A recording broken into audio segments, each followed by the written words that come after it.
Hello and welcome everyone to a special episode of the Cultured Nerd Podcast. Tonight, we're going to be sitting down with Tim Coe and Chris Coe, the writers, producers, and director of The Girl in the Mask, a brand new fan film that's focusing on Stephanie Brown, aka the spoiler of Batman mythos. And there's going to be a slew of fantastic characters. They previously worked on a Red Hood short fan film that people definitely know them by. So we are going to talk to them about making this project a reality, the Indiegogo campaign, and then kind of everything in between. So sit tight and let's get to it.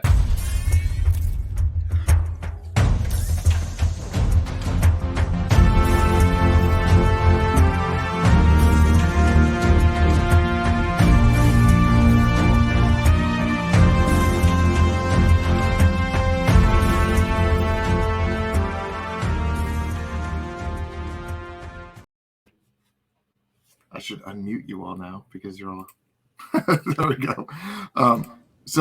John, every time I play that video, everyone is just like, that is awesome. And that song that you made is just, it catches people every time. I see people's reactions backstage and they're like, wow, that's really cool. It's so cool. I love it.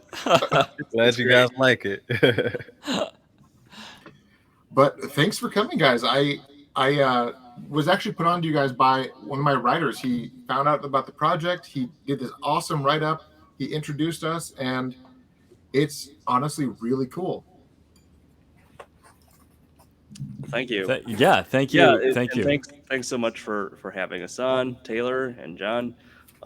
It's great to be here. So the project is about Stephanie Brown, the spoiler, a character that is kind of notorious among comic fans for one reason or the other. I love the character. I thought she was fantastic.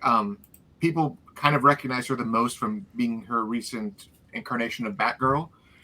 That was during the post Cassandra Cain, post Barbara Gordon, now Oracle. She was Batgirl for a long chunk of time.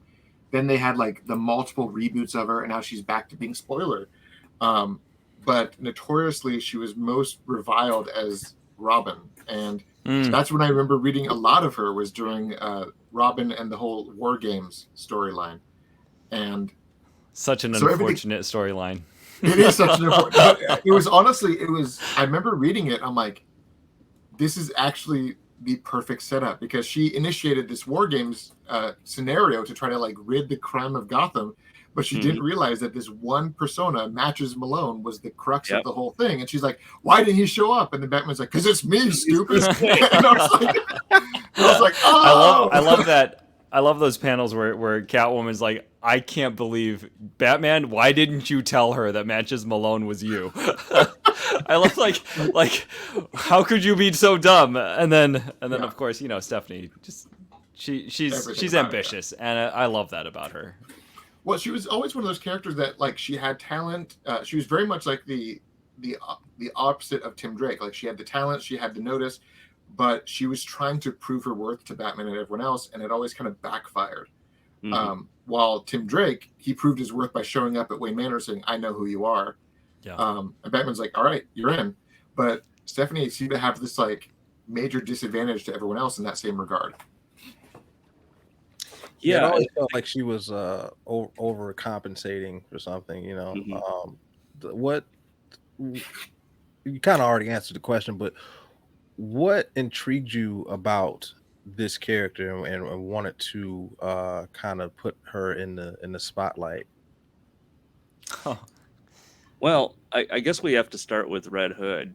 Yeah, we kind of have to do that, yeah. Because in the second episode that we produced for Red Hood, we had a scene where there was there's the story called for a girl to be chased through a warehouse, and then I said, well, why don't we just have like this girl be somebody, and just an Easter egg thing for an Easter egg thing. Fans. It was like, oh, did you know that there was a girl who's Robin, and our actress, who Adriana Majerkovic, she was playing this girl, and we're like, oh, and she's blonde, so it's like, yeah, she kind of looks like her, so we're like, yeah, let's make her Steph. And the response to the trailer when people saw her in the olive drab coat and the blue jeans and the purple shirt, everybody was like, is that Stephanie Brown? And we're like, wow, this is somebody. And then I went and looked into it, and that was my introduction to the Stephanie Brown character.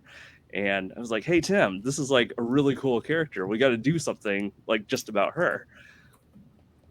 Yeah, And we immediately asked. Yeah, I mean, I don't think we were even done with Red Hood fan series episode 2 yet, and we already like we asked Adriana, hey, would you be interested in reprising this role, Stephanie Brown role? Because like this is really interesting that the internet is sort of blowing up about Stephanie Brown on a Red Hood fan series trailer. There were, I think, 4 shots of her in the trailer, and not even like full like body shots. It's just like, oh, there's a shot of her, and everybody's like, that's got to be Steph.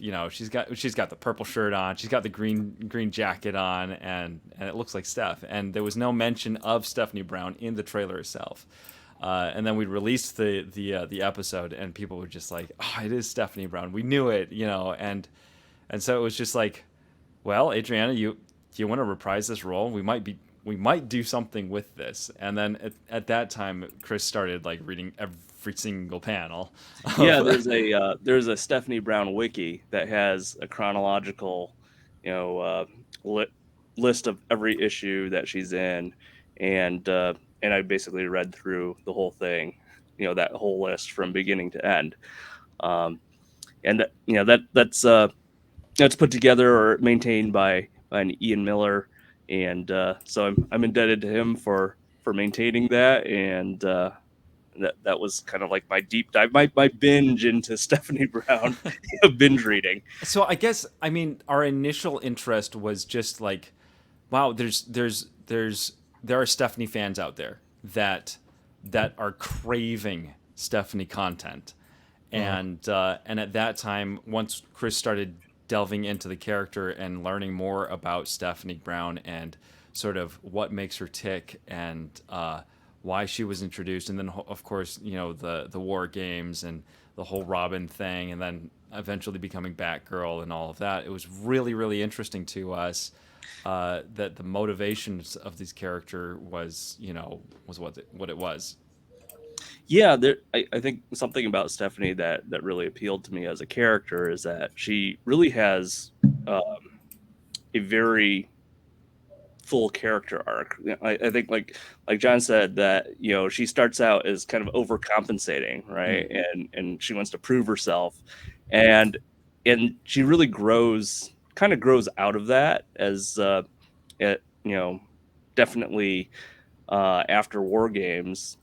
There's still some ups and downs, but I think she really grows as a character, and in exploring how that growth might happen in a character like Stephanie was something that really appealed to us as we were writing this. So what was the decision to give her the new costume? I mean, she's had this lush history of designs over the years. I mean, she's got her original purple cloak with like the straight black mask. Obviously, there was the Robin outfit that clearly it's Tim Drake's Robin outfit that she just modified, and her unique Batgirl one. But then her new costume has the purple hood and then the face jaw mask. And that's about it. So it's a very muted version of the costume. It's very complicated, but it's also a very conservative take on the costume compared to all of her other incarnations. What was the decision of choosing that one and not just the full faced? Well, costume? Part of it was Adriana has such captivating eyes that we didn't want to completely cover that up, and especially on screen. Thanks for putting that up. Especially fantastic. On screen when you got it right there. Yeah, I'm impressed. When you've got live action, and obviously Spider-Man, they did some things with Spider-Man where where the eyes can emote a little more than just just that plastered white single expression, right? More recently, anyway. And but in live action, you've got to figure out a way to let your characters and your actors emote, and part of the idea behind using this version of the costume was, well, first of all, what's going to give our character the audience the most connection to the character, right? And then also what's going to give our actress the most ability to communicate with the audience through expressions and that sort of thing. But also we wanted to use in our world, we wanted to use and lean more towards a more I guess you could say grounded and real world / tactical feel, especially with some of the modifications that we made to the characters. And I'm sure we're going to get to that, but some of the characters around Stephanie Brown and just grounding her in more of a real world tactical feel just made sense. And then also, like, when we think of the character and the origin of the character, we thought about, well, how would Stephanie actually put together this suit? And and it just made sense to us that she might have access to some special application type fabrication, but she's not Bruce Wayne. She's not Tony Stark. She doesn't have a a Unlimited wealth. resources. Exactly, a wealth of those resources. She doesn't have an R&D department that is throwing stuff away. Um, so, like, what would she actually put together? And a lot of it was like, well, she would probably just buy stuff on Amazon, you know, and like Like a full on kick ass montage where it's like, yeah, wet suits, let's do this. like browsing. What does that pouch look like? But um, no, but it was sort of grounded in that, and giving the character a little bit of a motivation of motivating the character to say, like, where am I actually going to put this suit together? And it does look a little hodgepodgey, but it looks like a suit that she actually put thought Would into put and together, put together. and Yeah. and it, I think it's faithful to the look of that particular design in the comics. So Yeah. yeah. Oh yeah, Well, that was always the that first costume for spoiler. Her first costume was literally just a bunch of stuff she put together, and that's why it looked the way it did. And when she was Right. running around in the comics, you could tell that she wasn't refined. She had made that, and Yeah. that's what I always thought was so cool about her inclusion was that it was kind of like how all the other characters. I mean, the first time you see Batgirl in the comics, she was not a Bat family member. She was literally Barbara Gordon pretending to be Batman, and then just started doing her own thing. Yeah. Batman's like, stop it. And then eventually he's like, all right, come over. And like, but that's kind of what Stephanie Brown has been perpetually doing for like the last 30 years in the comics. She's never really been a I part want to of know the where she got her Well, and original. that's suit. something that I love too Ones about, that go up to the knees. yeah. That's something I love too about like the animated series Shadow of the Bat, that they they really leaned into that. Like, oh, this is like, yeah, it's the same color as Batman's suit, but it's like just gray tights, and Yeah. and Robin grabs her and then tears the back off, and then it completes the costume. All she needs is a bat. It's simple at that point. I love the fact that you referenced Spider-Man. The first thing that I thought of, I know you're probably referring to Tom Holland, but the first thing that I thought of was Andrew Garfield, and how Yeah. in the first Amazing Spider-Man he had his mask off a lot, and then in the second one he had it on a little bit more, and they let Andrew Garfield act the part. His uh body his language. his physicality is so communicative and Yeah. very emotional, and they just let him act the part. So I love the fact that you made the choice to have her eyes be seen while still wearing the mask and still being reminiscent of, you know, the pages and the panels of the comic book, and just letting the actor act. I love that choice. Mhm. Well, in the comics, you get the reader gets the emotion and everything through the reading, the words, Right. and obviously the artist can modify the size of the eyes and change that expression in a mask like that in a way that we can't do in real life. Right. Without doing the whole The whole thing Deadpool in thing, and CGI. and Yeah. CGing the entire face, which Wasn't gonna be a thing we're gonna do. which would be cool, but that's a lot of post production that we just don't Unless have. you want to do almost like stop level motion and just keep changing out the mask every time you do a emote. Like there's just an insane amount of like it's not practical, but like I honestly Yeah. I saw Deadpool, I'm like, I want every superhero wearing a mask to do this. Like, It's let's so just have cool. this I in every love how movie. they did it, and like Deadpool's mask. If you're just wearing the mask as a cosplay, costume, you can't emote in it, right? And Right. Not that and way. in the movies, it's just so cool how he emotes with the eyes and everything. I love it. I love it. But we don't have the time or the budget to do that with Yeah. Steph. And also I don't think it serves the character that we were writing the best to do it that way either. I think like you said, being able to see her eyes is I feel like that's important for how we're doing stuff. Yeah, Yeah, I it's think definitely a happy compromise between like not having the mask on and still wanting to be true to the comic. So yeah. Mhm. In the Girl in the Mask, there's a lot of themes of sort of this dualistic, lifestyle, real versus, the life that you live in the shadows, and which version of that is your true self. And we really wanted to make this a story about Stephanie and showing Stephanie's eyes and showing Stephanie's emotions and her expressions. Just to us felt like it served that character far better in our version of this anyway. So with this movie, you do have quite a supporting cast of awesome characters that are going to help Adriana be spoiler.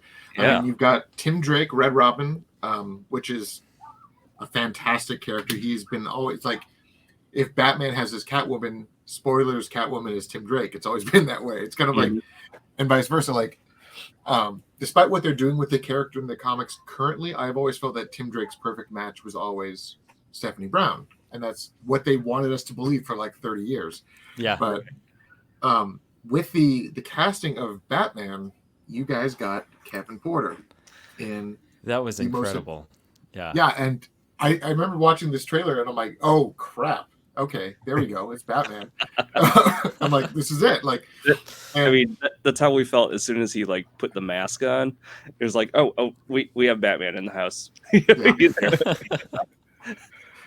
so I mean, it was like when I first saw it, it was one of those moments. Like, I'm not sure if you ever saw that Will Smith interview where he was talking about Suicide Squad, and when he saw Ben Affleck show up on set wearing the costume for the first time, Mhm. and he was like, "Oh my god, it's Batman!" and started like screaming, and I was like, "That's how I felt." I'm like, "Holy crap, it's Batman!" Like, okay, Oh my gosh, seeing him on set too, as soon as he came out of his changing room, and of course I was there helping him put his mask on, so it's a little bit the experience was a little bit spoiled that way, but like when you're on a stool behind Batman, like shoving his mask down onto his head, the first reveal is a little bit less it takes the punch out of the first reveal, but I got to experience that first reveal through my son at the time he was 7, and he was standing in the corner, and he was jumping like this, just like watching Batman get into his full thing, and he could not contain himself, and I was And just Kevin like, turns around and and there were several kids there, and they were just like, it's Batman. and so I experienced that vicariously, as well as I got to see Batman come to life in front of me, and with the ears and everything. He's fully, I think he's 7'2" or something like that, Yeah, just 7'3". gargantuan. And just like this. You're looking up at him. And- Your son is all of us. I mean, Evan Porter has been Batman since I was a kid. I still remember Yeah. him from the OnStar commercial. So It's funny because like I remember always reading these stories about how like every actor, Christian Bale, Michael Keaton, every one of them, every time they put the costume on, they walk out for the first time and they're like, I feel like a jackass. I don't feel scary at all. They're walking out and then they look around and just see everyone's jaws drop and they're like, okay, I guess I'm really cool looking right now. Like, yeah. but like it's really funny how that always seems to happen with every one of them. Even Ben Affleck talked about how he felt like just like a giant dork wearing the costume, and then everyone is just like, oh my god. But like Ben the- Affleck looks so good in the costume. He Oh, looks yeah, but so incredible. good. in There the was costume. that one story how he asked Warner Brothers to borrow the costume for his son's birthday. So he's standing there in the Batman costume in his house and welcoming parents into his house. And he's like, yep, this is me. It's tight. But along with Batman, you have the two villains. And I didn't get a picture of Arthur Brown because he wasn't listed. There was no shots of him anywhere. But Arthur Right. Brown is, in the comics, he's the Clue Master. And he's a really cool character. So you have the two villains. You have Arthur Brown, and then you have Mr. Cyanus himself, Black Mask. And the trailer probably gave one of the coolest shots of Black Mask that you've seen in live action, because I legitimately, like, I was not the biggest fan of Birds of Prey, but Ewan McGregor playing Black Mask was the only reason I still watched that That movie. was cool. That was Yeah, cool. he was But when I saw this shot, I'm like, oh, that's the Black Mask I wanted in that movie too. Like, not the one where he's just like, ew, there's blood, ew, I'll cut their face off. Like, he was ridiculous, but it was perfect. But this is the Black Mask where he's just like, all right, just kill everyone, I'm done, and just walks off. Like, that's the ruthless, terrifying guy. Like, I love the designs that you did for both of those characters. Like, Oh, you thank revealed you. the mask for Arthur, and then obviously you showed Black Mask. What was it like to bring these two characters to life in this project? Oh, that's exciting. It's exciting. We we have said, Arthur Brown in our story has gone through some changes, and he's not quite the Clue Master that you see in the comic books. Although we've also said that if you were to compare him at all to the Clue Masters, because there's so many different versions of him in the comics, he was probably hitting closest to the Batman Eternal version of Arthur Brown. Although even that, it's again, we kind of do away with, and in Eternal, I think they sort of did away with the whole game show backstory and the corniness of the character. Yeah. Who's also a master martial artist somehow, and I'm like, okay, that's somehow, right? He's a game show host. right, he's a B-rate Alex Riddler. Trebek beats the shit out of people at night. Okay, I can get behind this. Like, But yeah, so again, the character that we really wanted to focus on in the story was Stephanie Brown, and we just kind of had to figure out what best serves the character of Stephanie in this version of Gotham, in this version of the world, and sort of, I mean, Chris can speak to this maybe a little more even, but making Arthur Brown the way he is in our story, just, it was because we felt like Stephanie needed more of the spotlight, and when she was introduced in 647, it was still Clue Master who got the spotlight, and she was a foil to that whole plot, and she was a foil to what Batman and Robin were doing in that whole situation. It's like, oh well, let's throw Clue Master's daughter in there. Why not? To help take him down, and it was like, well, our story is about Stephanie, and we want to tell a story that supports her character, and what kind of Clue Master, what kind of father best supports the character of Stephanie Brown, and so out came our version. How do we we get to see Stephanie discover who her father is, and what he's all about, and I think the question is like, what kind of character would Arthur Brown be for Stephanie to do the things that she does? Well, we love the origin stories, and Batman gets his alleyway right with his parents, and Dick Grayson gets the circus. Mm-hmm. Even in all of the continuities, the comic continuities, Stephanie Brown doesn't have her alleyway. She doesn't have her circus. She just sort of has this long, drawn out, like, abusive, backstory, which is fine, and it works for the character in the comics. And our version of it was like, well, we want her to have an alleyway. We want her to have a circus. What The thing that thing drives her to the one bad day, right? Yeah. That drives her to become who she is. Although, And- yeah, we don't lean on the one bad day as like the one thing that suddenly everything flips. She already has kind of innate in her character a sense of justice and a sense of like what she wants to do. She wants to do something good. She admires Batman and Robin, and she admires these vigilantes, and so she kind of aspires to be kind of like that. Mhm. And then you have this character development from just aspiring to be that to having something actually happen in her life personally. Yeah, so like her one bad day is kind of like instead of a turning point, it's kind of tipping the scale of where she was already trending to go. So Mm-hmm.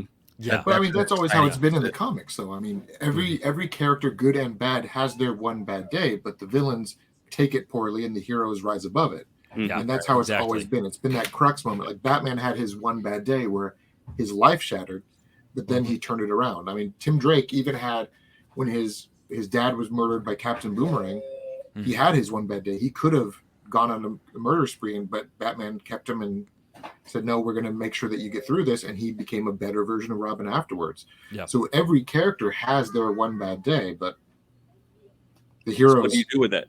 Exactly. Well, It's like, what yeah, do you do with that? and in that the moment? comics, we just, we just didn't get that for Stephanie. Right. You she sort of, never had it.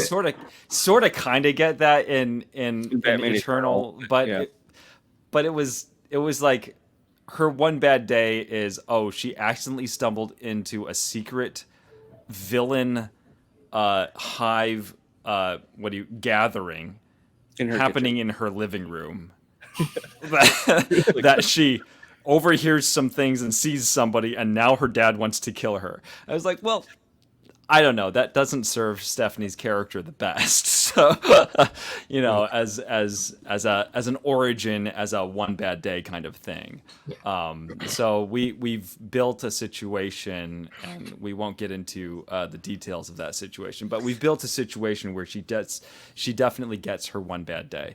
And I think the other thing is that we're big fans of the original Steph. yeah, The Chuck Dixon stuff, and we're interested and kind of curious about what would drive that Steph to become who she is. mm-hmm. I mean, we kind of get the origin in Batman Eternal, which is kind of an alternate origin, right? But I mean, the earlier ones are the ones that I read first because I was reading chronologically, and that's the stuff that I liked originally. Yeah. And it's like, okay, so what made her want to dress up in a purple costume and go after her dad? Yeah. What happened there? In 647, what happened Yeah. there? Yeah. But I mean, you got an awesome cast with this whole story too. I mean, you have, the Gotham, Yes. like the big three of the GCPD. You got Renee Montoya, you got Harvey Bullock, and Commissioner Gordon.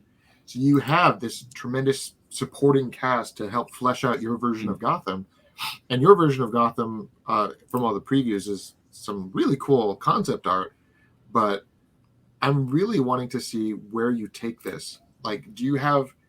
Obviously, this is just going to be episode 1. I mean, if this goes through and keeps going, would you just keep wanting to build on that world? Because this is a We have spin-off of Red we have Hood. 4 acts planned. So Okay.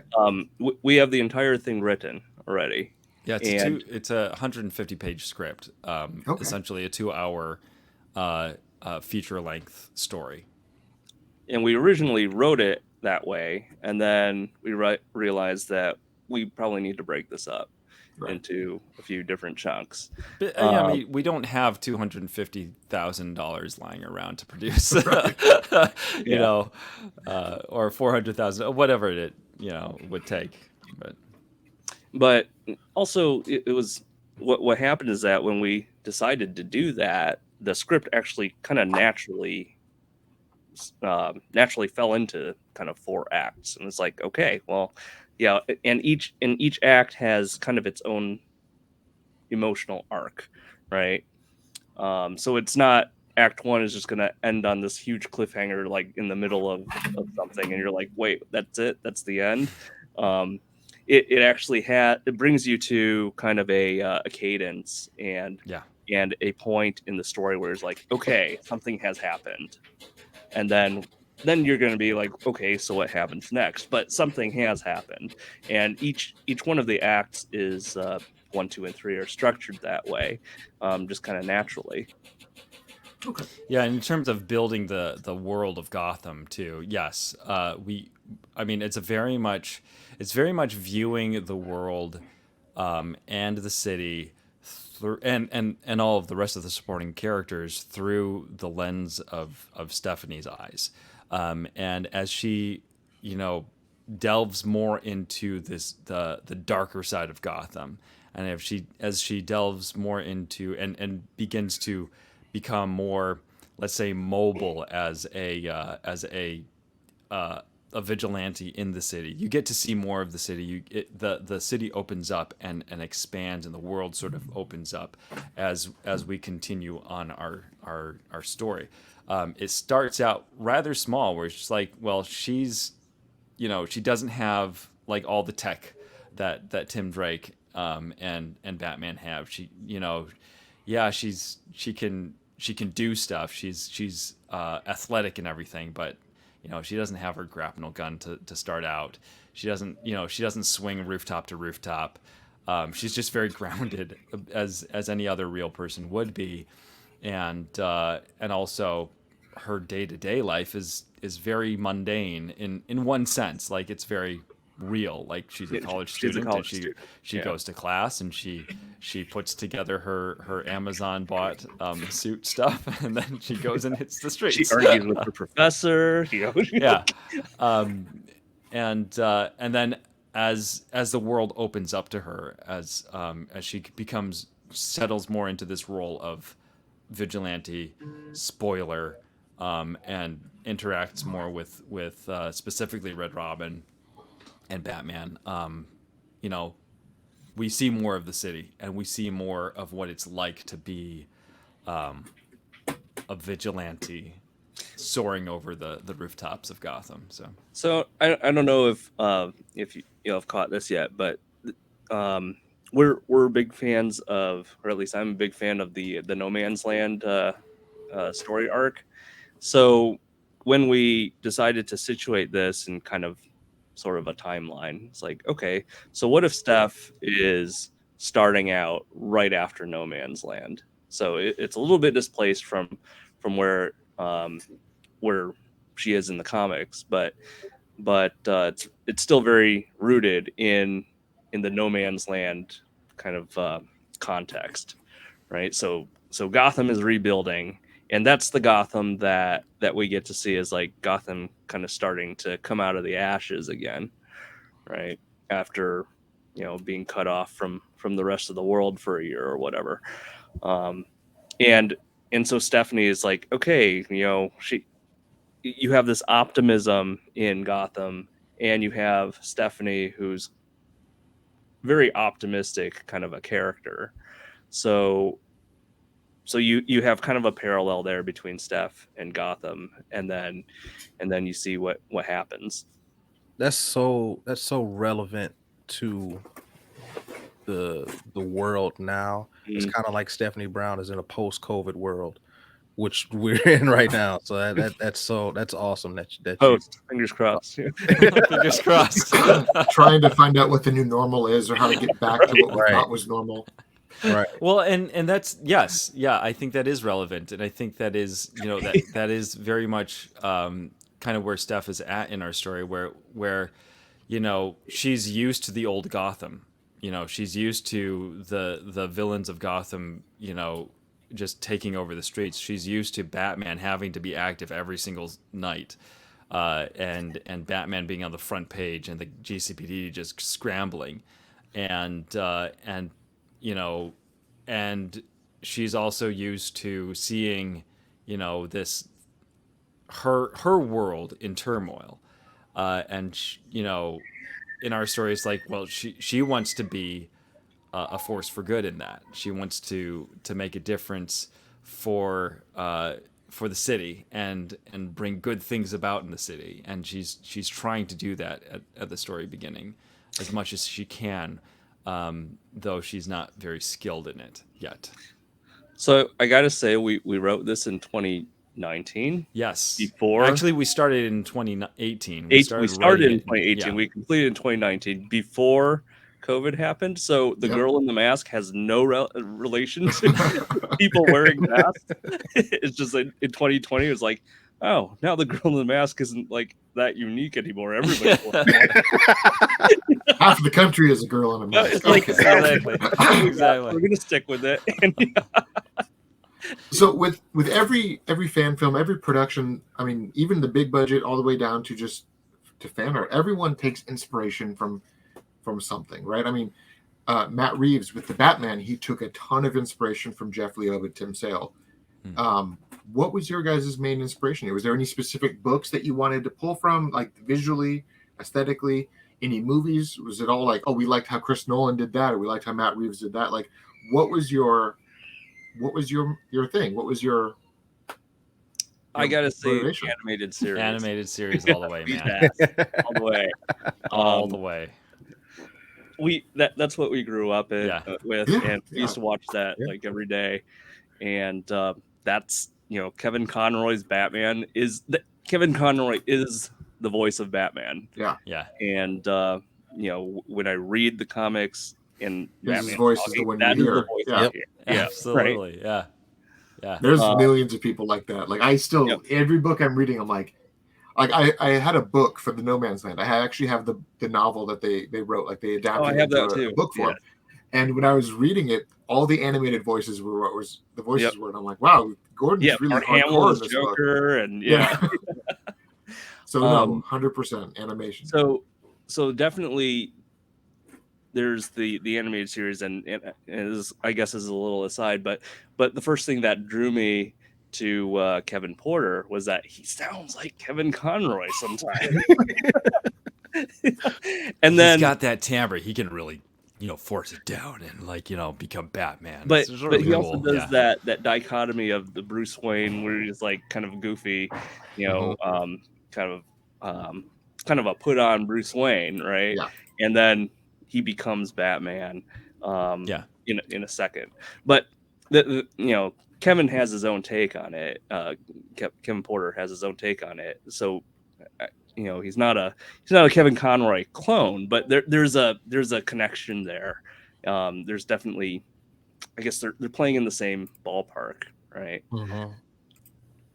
And well, years ago, when we first started like watching fan films and stuff, I mean, I think it started with Star Wars fan films because of all the cool competitions and things that were happening around that time.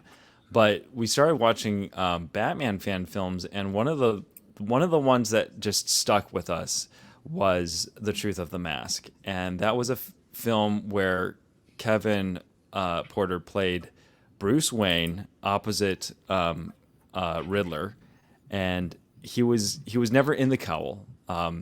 But there's a moment, there's a scene where he's interacting with the Riddler, and in a moment, Kevin switches from being Bruce Wayne to Batman without the cowl, and it was just like, oh, that stuck with us, and that was years ago. It's like, oh, Kevin Porter is an amazing Bruce Wayne / Batman, and just like in a way, just like the live action version of what we imagined. The animated series. The animated series, Kevin Conroy's Bruce Wayne / Batman to be, so yeah. I love the, how colorful the villains are in the animated series.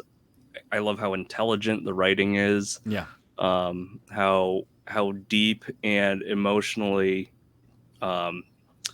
resonant the themes are. I mean, you can't. They're not afraid to tackle like really, really dark themes in the animated like there's series. an entire episode on child trafficking. It's exactly. A show it's a my show kids were watching that kids, one. But it's yes. a kid show. It's one of those, my kids were watching that one. I was just like, oh man, what are you guys watching?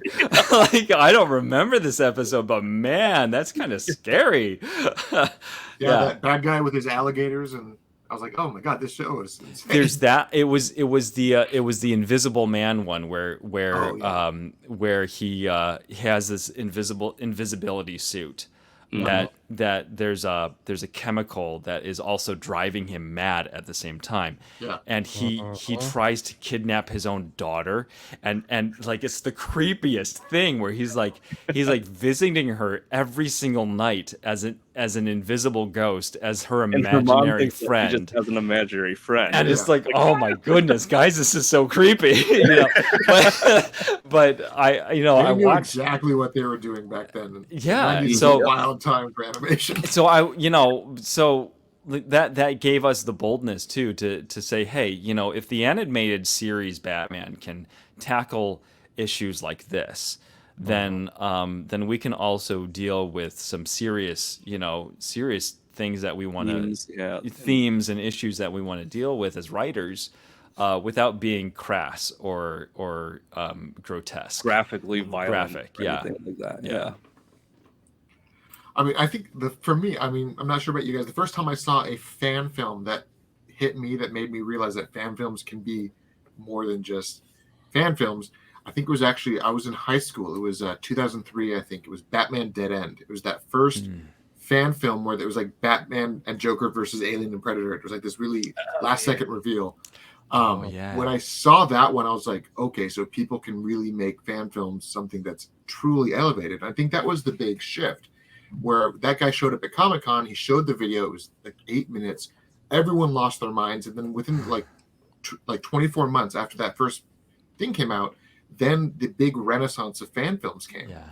Mm-hmm. And then it's kind of amazing how fans can pull this stuff off now, where it's like, we have this idea, and now the technology is allowing us to do things that we wouldn't be able to do 20 years ago. Yeah. And now we can go nuts with it. Well, Chris and I have wanted to make films since I was like 11. So, and the like you said, the technology just did not exist back then for kids to pick up like literally their phones, right? And do movies on a handheld device. It's like mind blowing to me that my kids can just like pick up any device in the house and then just start, creating. And we didn't have that when I was 11. My oldest son's 11 now, and it's just like, man, you don't know you how don't know good what you have it, but yeah, like you said, the technology just affords even the smallest independent filmmaker who has a vision and an idea to go forward and just create. And that's a beautiful thing about where our technology's at. I think that's fantastic. Yeah, I mean, an independent creator, the average camera that they pick up is going to capture better footage than the camera that George Lucas used for episode 1, right?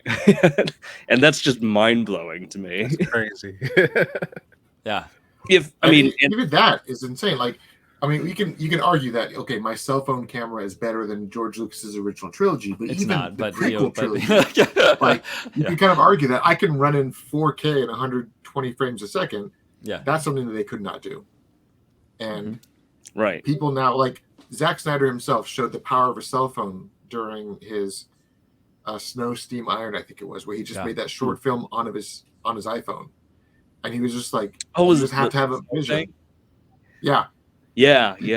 That You was just amazing. have to have a vision, and you have to like line up your shots basically. That's all it takes. Like, it still takes the skill. Just because you have a hot camera does not mean that you can make a movie, right? Right.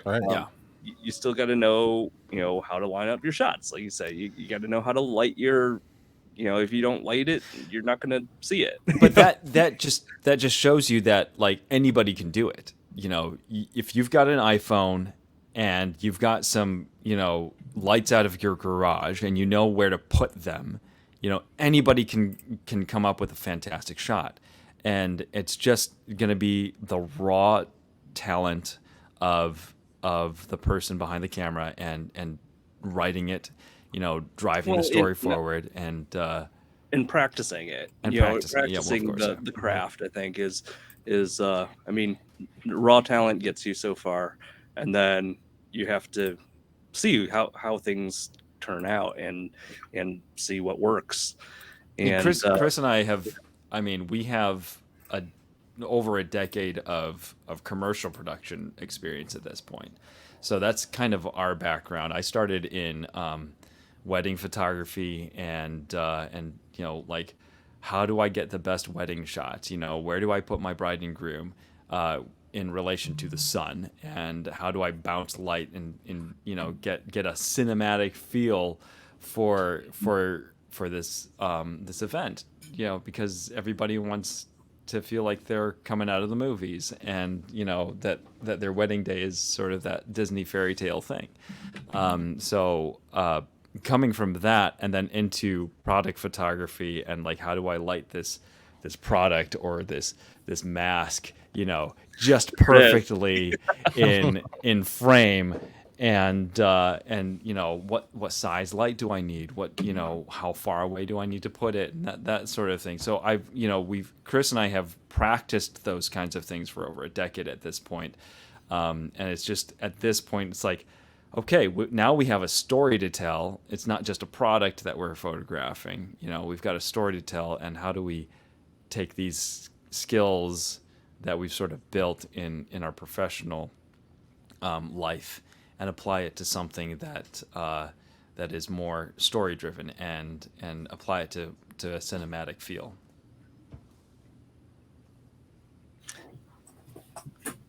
It's honestly, every time I hear how people start doing it, one of the common things that I have always heard, even from when I spoke to Zack Snyder about this, when I spoke to literally everyone, they always say the best thing that you can do is just do it. Like, if you have that passion, if you have that thing. Zack Snyder himself, he started in commercials, just like you guys. And that's where he first did it. Like, he got out of his art school, then he just went and made commercials, and then he started making movies. And it's just like night and day. Now he's defined who he is. And like I said that before with the Snow Steam Iron, he literally sat there with a cell phone. And just filmed this thing with a cell phone. And that's what people tend to, like, aspiring filmmakers always tend to say, oh, I don't have the degree, I don't have this, I don't have that. It's like, but if you have the drive, if you have the passion, just get your feet to the ground and just start filming everything. Because eventually you can hone your craft. I think you hit it, earlier when you asked us what our inspirations were, and I think that's the thing. Be inspired, go out and be inspired by something, and then get really, really, really, really specific about what's inspiring you, and then emulate it, and you'll find that you have tools at your disposal. Whether it's in your bedroom or you can borrow something from a friend or a family member, you have tools that you can actually go out and practice this stuff. Cinema lights. Go to Home Depot, get a halogen light. Our first foray into storytelling and cinematic movie making was with our local chamber of commerce. They said, "Hey, we've got this 70th anniversary gala that we're doing. It's a 007 themed event. I think we need a video." and like we just want a shot of a guy coming out of a car. I was like, "No, I'm gonna do you better than that." I went and I said, "What's your budget?" And they're like, $200, $300. I'm like, okay. So I went and bought some lights at Home Depot, just some strip lights, and we lit the entire thing with $20, $30 lights.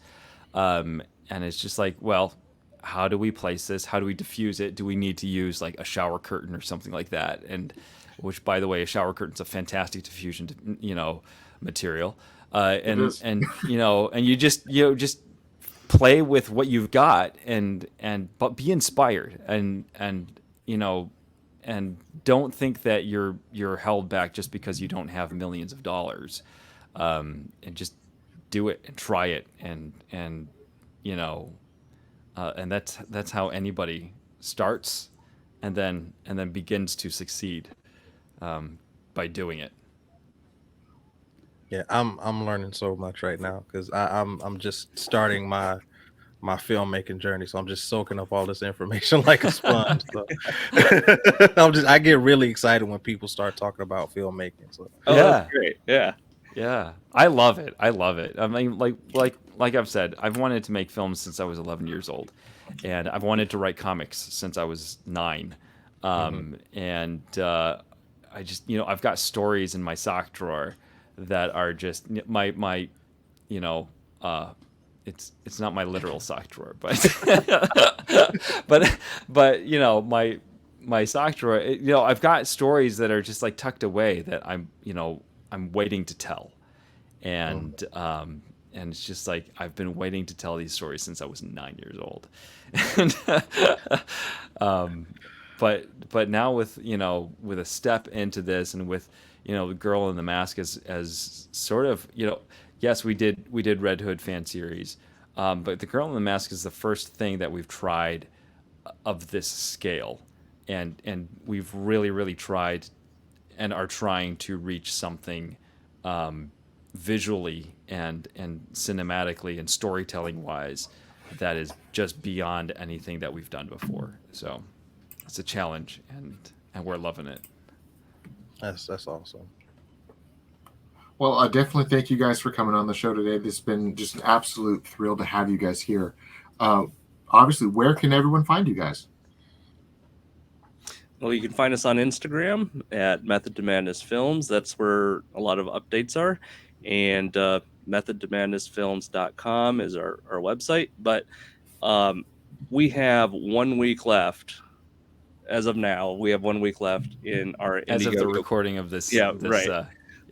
For our Indiegogo crowdfunding campaign. So we need help to make it. So let's if you search Girl in the Mask or Stephanie Brown fan film on Google or something like that, you'll find us. But Method to Madness Films on Instagram, Facebook, YouTube, and also search for the Girl in the Mask. Hashtag, we have the hashtag the Girl in the Mask, which will more than likely bring you our material.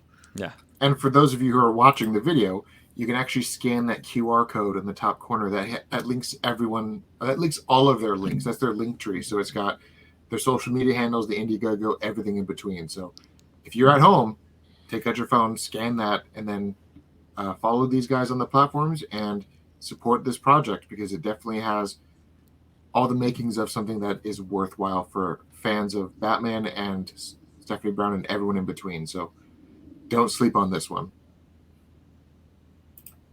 Right. But on that note, thank you guys so much for coming.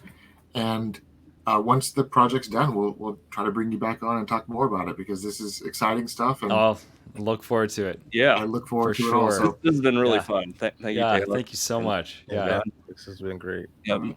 Tell Michael sorry we missed him. Well, that's on him. That's on him. Like he made his choice. He made his choice to pre-book himself or something. So that's his fault. But Well, on that we're note, glad that we got to talk with you guys. Thank you Yeah. so we're much. glad that you had us. Appreciate And it. everyone who's been tuning in, thank you all for joining us. And we will see you all next time.